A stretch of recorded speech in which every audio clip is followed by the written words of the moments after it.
What is up, guys? Media Master Menard here today, coming back at you with another video. And I just watched Game of Thrones Season 8, Episode 5. And as you can probably tell by my voice, I'm actually not the most excited after this episode, guys. But I've been doing reaction and first impression videos on every single episode of Game of Thrones Season 8. So if you're interested in that for the last episode next weekend, please subscribe to the channel. I also bring content on movies, TV, video game, and anime. So if you like those things, also subscribe to the channel.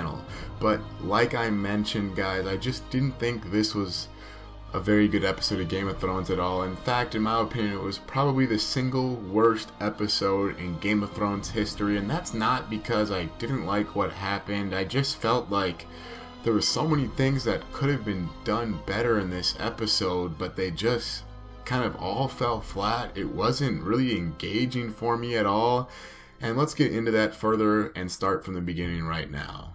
So obviously we start off and we get to see that Tyrion basically turns Varys in, and I'm kind of like, how did I guess Tyrion come to that decision after what they had talked about in the last episode? And we see that Tyrion really does know that Varys is probably right about how Daenerys is going to react to all the stuff going on and how she's starting to become more and more of a loose cannon. And so him turning in Varys, one of his best friends, I guess, didn't make sense to me, when they probably could have just waited out the battle and seen what happens.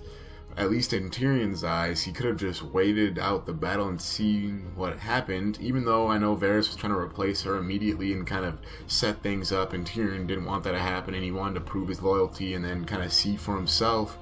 But I mean, that's kind of a high price to pay. He had to pay the life of his best friend to, I guess, yeah, it didn't make sense to me because Jon Snow didn't want to be king anyways. And so it wasn't like Varys was going to be able to force him to be king unless he did some really crazy stuff with the Faceless Man or some assassin type things. We'll get into a theory I have later on, guys, but it was very kind of sad to see Varys go. He was one of my favorite characters. Him and Littlefinger were always two of the most interesting characters on the show to me. I know a lot of people don't like them, but I found them to be kind of the best characters for spicing up the plots and political intrigue, etc. So then we get to see, I guess, the preparations for the battle, and you get to see them getting closer and closer to King's Landing, and Tyrion goes to meet Jaime, who's been captured by the good forces. And so after we see, I guess, Jaime get freed, he goes to King's Landing, and we kind of know, hey, he's going to try to convince Cersei to live and surrender and ring the bells in the city as a sign of surrender, and everything's going to be okay, and Dany won't have to kill anybody. And obviously that doesn't go well, and so as the fight starts, I mean, everybody just gets obliterated, and Dany is piloting around the dragon like really good and like dodging all the scorpion bolts, and I'm like, if she can dodge all of these that good, why couldn't Rhaegal dodge one of those bolts that hit him last week, guys? He got hit by three in a row. 3 in a row he got hit by, and Dany was like dodging every single one out there today. It was incredible. And she burns the Iron Fleet to the ground single-handedly. And then she goes on to burn the Golden Company immediately, single-handedly. And so they're in the city, and all of her supporting forces are storming the city and just slaughtering all the Lannister soldiers. And at first, everything's okay. They get the Lannister soldiers to lay down their arms, and everyone's like, hey, we're good. They've surrendered. We've won. The bells are ringing. Let's go. Like, everything has gotten off without a hitch, and things have gone the way that we wanted them to go, and Dany had a chance to redeem herself. And then you see Dany kind of getting angry and crazy, and then she goes on to burn the entire city, which really doesn't make sense to me. Yes, I have been a big, I guess, supporter of the fact that she has been crazy since season 3. We all knew she was crazy, but I don't know if she was really this level of crazy. I could have seen her doing something to, I guess, capture Cersei and do something to her more personally to set an example, but I never thought Daenerys was one to, I guess, sacrifice innocents like this. But I guess that's part of her character plot, so I can kind of her character arc, I can kind of understand it, but honestly, it was a little, I guess, it wasn't poorly acted. I guess I don't want to say bad writing because I know that's kind of a stigma that's going on with Game of Thrones right now, but it didn't seem very natural the way they pulled it off, and it didn't really convince me that she would have been this angry. I understand she lost one of her best friends and advisor, and she's lost so much because of Cersei's betrayal and all of this, but it didn't really, I guess, I didn't believe it. I wasn't buying it. Let's just put it that way. So basically, Dany just burns all of King's Landing. A ton of innocents died, hundreds of thousands likely. I know they said the city's about 1 million in size, but I mean, just seeing like the power boost they gave Drogon is just crazy. He was like an atomic bomb. He was just like, and like everything was getting destroyed. Like his fire was just crumbling the infrastructure of King's Landing. It was really, really crazy. And so then it kind of switches gears from the Dany and the armies and kind of shows Jon like, whoa, I can't believe Dany did this. And Sir Davos is just like, damn, we need Jon Snow. That's when he knew Jon Snow should be the king. Because honestly, Dany's crazy at this point and she's too far gone. I think Jon and Davos really realized that at the time. Obviously, you see Tyrion, and Tyrion's like, okay, well, I killed my best friend for no reason. And he was right. Dany is crazy. And another thing I had a problem with this episode was the fact that, I mean, it wasn't really a great choreographed battle scene like the Long Night episode was, where they had the Battle of Winterfell, where it was super well coordinated and everything was really, really well made and really just fun to watch. I mean, this episode just wasn't really fun to watch, I guess, in my opinion, and it had a lot of lulls in it where, hey, we're going to look at Arya and the Hound for a second, hey, we're going to look at Jaime Lannister for a second, we're going to look at Cersei and Qyburn for a second. It's like, okay. And I know Game of Thrones is known for deaths that are kind of not anticlimactic, but they're not going to be like a huge deal, a 5-minute scene around somebody's death.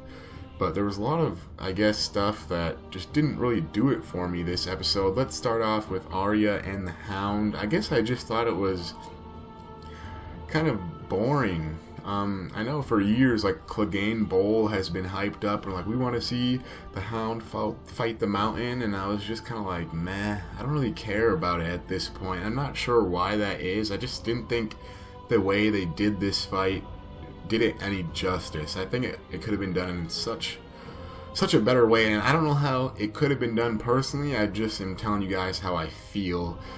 I thought it was really good, though, that they had that moment with Arya and the Hound where he's like, hey, I'm gonna die. You can be something better than me. Go back right now and be better than I was. I'm in too deep, but you aren't yet. And you get to see Arya like, damn, yeah, you're right. And you get to see her kind of escape the city.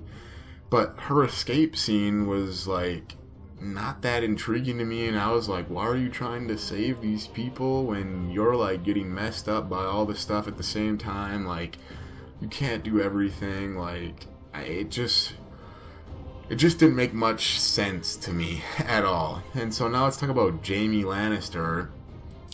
So he is obviously on the mission that Tyrion sent him on, and then he runs into Euron Greyjoy. And I'm like, what the hell? How did Euron make it all the way from the bay to that dinghy they had there? And then they're fighting each other, and it's just like, it's so odd that they're like duking it out in the way that they are, and it just seems like we know everyone's gonna die in King's Landing. We know that at this point, and it seemed like the fight was just kind of a waste of episode time to me. I know Euron was one of my favorite villains in the series. He was very interesting, but I don't think he got enough screen time, and I thought he could have been a lot better utilized, and a lot more cool things could have gone on with him. So, I mean, if we get to see something like that, that would be... well, we won't get to see something like that. That sucks. So basically, I mean, Euron dies, and there's a lot of plot threads that were kind of left loose with him, like, hey, I mean... is he gonna find out that he's not the father?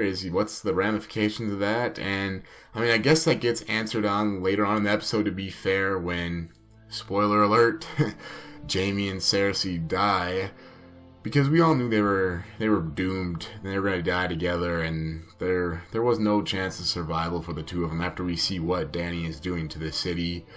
And it's kind of fitting the way they died. They went out together, but it was very interesting and very cool, in my opinion, to see Cersei kind of lose it. This is one of the first time in the show that she really loses her cool. There was a couple times with the High Sparrow and all of that jazz where she was starting to kind of lose her cool and get upset. But I mean, this was the real deal. She lost it, and you could tell she just broke down, knew it was all over. And I think it was actually a pretty fitting end for Cersei. The whole Qyburn thing was just whack. My man got messed up by the mountain friendly fire.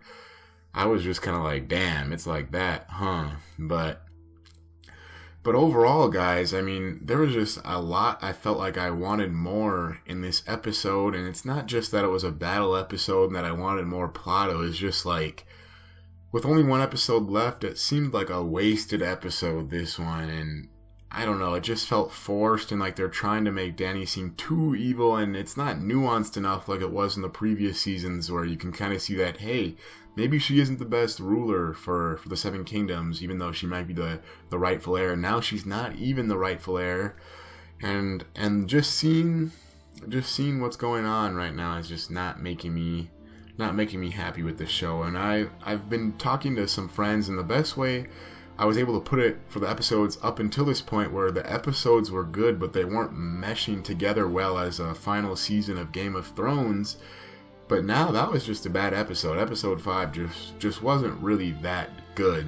A couple good things, I guess, about it to be positive were, I thought Kit Harington did a great job of kind of showing the expressions on his face of hey, damn, I can't believe she did this. Maybe I shouldn't be loyal to this queen. And Davos was the same way. And I mean, Dany really did look crazy. So props to Emilia Clarke. I mean, I think the actors are good and doing their job, but maybe they're not being given the best material. At least for this episode. I thought in the other episodes of this season it was fine, but I think overall it's obvious the source material or lack thereof has really hurt the final 2 seasons of Game of Thrones a little bit, because, hey, I mean, they don't have the books and all of this stuff to go off of to make these beautifully puzzle piece stories that just mesh perfectly together. So it'll be interesting to see how next week's last episode goes. I'm really excited to see how they tie off all the loose ends. It feels like it should be a 2.5 hour episode, so there's so many things to go over. What do all the people that were at King's Landing think about what happened? How is Dany going to be stopped, or is she even going to be stopped? What does Sansa think sitting back at Winterfell? What do all the other lords of the lands think? What's Yara doing at the Iron Islands? I mean, I want to know all of these things, and I'm starting to get worried that we might not get to see all of these things, guys. But overall, like I said, I'm pretty disappointed in this episode, guys. I think there is still hope for the last episode to be a great episode of Game of Thrones. I'm going to stay optimistic and just hope for the best. But what do you guys think about this episode? Am I tripping? Was it really that bad, or was it actually pretty decent in your eyes and had some redeeming qualities? What do you want to see in the last episode of the finale? Is Dany gonna die? Is she gonna live? Who's gonna kill her if she does die? I mean, let me know the answer to all of those questions, and give me all your predictions down in the comments below, guys. If you liked the video, leave a like and subscribe to the channel. Maybe bring you guys more movies, TV, video game, and anime content, along with another video just like this for the last episode of Game of Thrones ever. So I hope you guys can check that out. Also, I'm going to leave a link to my Twitter and my Twitch in the description below, so you can find out when I go live or when I post a new video. And until then, this is Master Menard, signing off. Now look at the top, I'm going crazy, who wearing the crown? Scoodly bop, doodly bolly, doodly down.